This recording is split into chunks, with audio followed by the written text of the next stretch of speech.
Okay, so anytime that a guest comes back for a return appearance on the show, it means we really must have liked him, huh? Because we're not going to have the duds back. That's the title of my next book, Don't Have the Duds Back. So, Sark, so much has happened since the last time you were on. How long ago was that?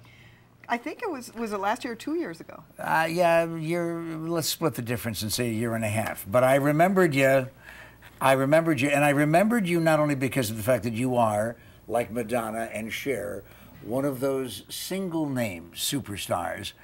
This time in the world of literature and publishing, it's SARK. But you also remember SARK because this is what the interior of the books look like. Okay? Can you see that? That's the entire thing, not just an occasional page. And Sark, I'm going to start by asking you the same thing that I asked the last time you were on. Why? Because it delights me, and I like to say, delight yourself first, and then others will be truly delighted. Do we hesitate, though, to delight ourselves because we are brought up to think that that's selfish? Yes. We're supposed to think about others and their pleasure first. Yes, and true self-love, when we delight ourselves and we infuse ourselves, I like to say that I live as a full cup of self-love sharing the overflow. And when I feel like a half-empty cup, I do my transformational practices to fill myself up again. Because when we have filled up people, they will go and share more love with the world than ever if they're trying to think that they're being, it's absolutely the opposite of selfish. So I really encourage everyone listening to become like that full cup of self-love, sharing the overflow. We have 5th, 6th, 7th, and 8th graders here in the studio. I see them. I would love to have this crowd here all the time. They seem to be enjoying life. But are they too young to learn from Sark's book, Glad No Matter What, Transforming Loss and Change into Gift and Opportunity? How old do you have to be to learn to do that? I think you can learn right away. I mean, I believe families, I believe schools, teaching transformational practices and changing energy and working with energy is one of the best things you could possibly do. My little godchild, who's 6½, one of my great mentors, he said to me, he's in this book, he leaned over and he said, do you want to know the best thing about Disneyland? And I said, yeah. And he said, I loved it. I loved all the rides. And then he said, do you want to know what I hated? And I said, yeah. He said, most people don't know. There's a monster in the Matterhorn.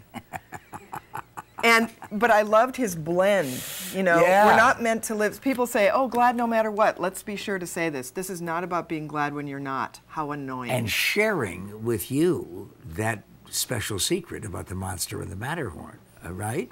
So you must mean a great deal to him. You have lost people that mean a great deal to you. Yes. How'd you get over it?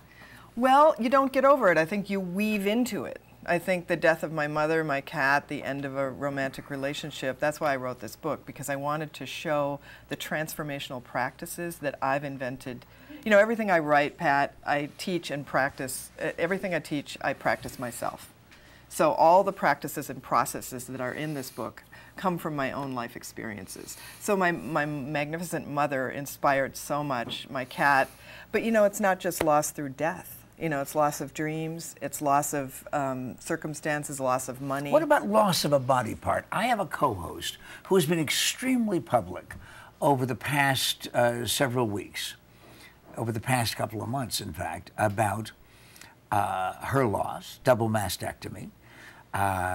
Lost her hair, wearing a wig. She's been sharing all of these personal things with everybody, and they have derived an enormous amount. But what happens when she goes home and all of a sudden she's not on television and she's not sharing, and she recognizes when she looks in the mirror her loss? Yes, yes. Absolutely. I started a process called 3-part harmony, and it's in this book, and it's about how to deal with negative feelings and inner critics that come up for all of us. Let's start now. Lisa's listening. Lisa's listening, and you understand what her physical loss was. Yes. Lost her hair. How can we help Lisa prevent, how can we help her prevent herself from losing her self-esteem? In those moments, there's a wonderful kinesthetic thing that everyone here can do, and I recommend starting your day with it, and it's incredibly simple. You're just going to do this, and you're going to wake up, and you're going to say, hello, hello, darling, and you're going to kiss. And when I first started doing this, I felt ridiculous. Well, sixth grade guys are just simply not going to do that if they might in the anybody's privacy looking. Of their bedroom. Yeah, but not if anybody's looking. Well, nobody's looking usually in your bedroom. Yeah, at that time. Unless you got a brother and a sister, right? Find a time to hug yourself. I'll tell you, Pat, it's amazing. All the endorphins in your body will raise. You'll feel like 12 friends have hugged you. You'll feel like that full cup ready to share the overflow with the world instead of a half-empty cup trying to get filled. Who's going to text me? Who's going to call me? Who's going to fill me up? We all have the opportunity to fill ourselves up. Lisa was able to go to medical practitioners who were outstanding, and she trusted them. But there's no medical practitioner, there's no specialist that can help with the loss of a parent or both parents. And my wife recently went through that. So how do we get past that kind of loss? How do we grieve successfully and remain glad no matter what? Well, we first of all, we want to be glad as often as we can. So it's not about being glad when you're not, but it is about finding the glad parts in as many things as you can. And, you know, I don't think we get past it, Pat. I think we weave it into us. I think it becomes a part of us. And don't deny it? No, don't deny it. Feel what you feel and then move on. That's what I talk about in this book, is yes, we need to feel, but we don't need to spend so much time there. And that's what you're talking about tonight at 7 o'clock. Actually, tomorrow night. Tomorrow night, excuse me, Changing Hands. Do not go tonight. The wrong author will be there. But Changing Hands in Tempe. It could be the right author. 7 o'clock tomorrow night. And then a workshop, and how do we get in touch with people who are booking the workshop? Yeah, you go to Changing Hands.